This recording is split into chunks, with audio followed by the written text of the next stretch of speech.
ಇದು ಅಕ್ಕ ಮಹಾದೇವಿ ಅಕ್ಕ ನಾಗಮ್ಮ ಅವರ ಗವಿ ಇದೆ. ಚನ್ನ ಬಸವಣ್ಣನವರ ಮಾತೆ ಅಕ್ಕ ನಾಗಮ್ಮ ಅವರದು ನೋಡಿ, ಸುಂದರವಾದಂತಹ ಗವಿ. ವಾವ್, ನೋಡ್ರಿ, ಇಲ್ಲಿರುವಂತಹ ಒಂದು ಸುಂದರವಾದಂತಹ ಬಸವ ಕಲ್ಯಾಣಕ್ಕೆ ನಾವು ಬಂದಿದ್ದೇವೆ. ಇದು ಅಕ್ಕ ಮಹಾದೇವಿ ನಾಗಮ್ಮ ಅವರ ಸುಂದರವಾದಂತಹ ಒಂದು ಗವಿ.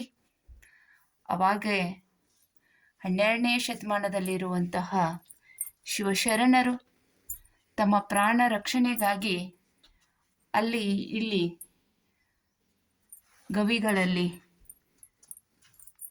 ಜೀವ ರಕ್ಷಣೆಯನ್ನ ಮಾಡಿಕೊಂಡಂಥವರು.